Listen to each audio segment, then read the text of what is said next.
അതെ, ഞാൻ ദേ നമ്മുടെ ചെമ്മീൻ കറി റെഡിയാക്കാൻ പോണേ കേട്ടോ. അപ്പോൾ ചെമ്മീൻ ഞാൻ നന്നായിട്ട് കഴുകിയിട്ടാണ് കിള്ളണത്. കാരണം അത്യാവശ്യം നല്ല വലിയ ചെമ്മീനാണല്ലോ.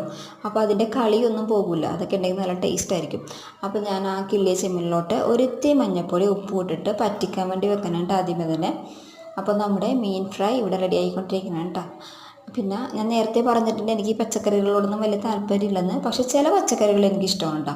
ഇത് ഇരുമീശപ്പയറെന്ന് ഞങ്ങളിവിടെ പറയണത്. അതിനെന്താ അങ്ങനെ പറയണതെന്ന് എനിക്കറിയില്ല. ചിലപ്പോൾ മീശ പോലെ ഇരിക്കുന്നത് കൊണ്ടായിരിക്കും.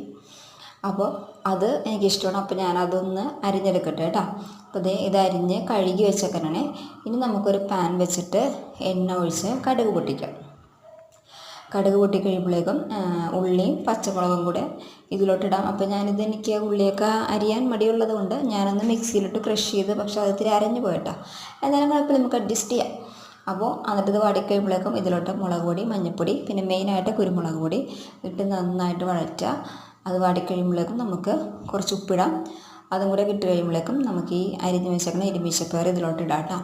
ഇട്ടത് ഇളക്കി പതിയെ ഒന്ന് വാടിക്കഴിയുമ്പോഴേക്കും, അതായത് അതിൻ്റെ ഒരു പച്ചമണം മാറുമല്ലേ, ആ മാറിക്കഴിയുമ്പോഴേക്കും നമ്മൾ അപ്പുറത്തെ ചട്ടിയിൽ ഇത്തിരി ചെമ്മീൻ പറ്റിക്കാൻ വെച്ചിട്ടില്ലേ, അതിൽ നിന്നൊരു 3-4 ചെമ്മീൻ എടുക്കുക. എന്നിട്ട് ഇതിലോട്ട് അങ്ങോട്ട് ഇടുക. എന്നിട്ട് അതിൻ്റെ ഒരു ഇത്തിരി വെള്ളവും കൂടി ഒഴിക്കുക. അപ്പോൾ കറിയുടെ രുചി തന്നെ മാറും ഗൈസ്. അപ്പോൾ അതും കൂടി ഇട്ടിട്ട് നന്നായിട്ട് ഇളക്കിയിട്ട് നമുക്ക് മൂടി വെച്ച് വേവിക്കാം ഒരു 5-6 മിനിറ്റ്. അപ്പോഴേക്കും അത് വെന്തോളും.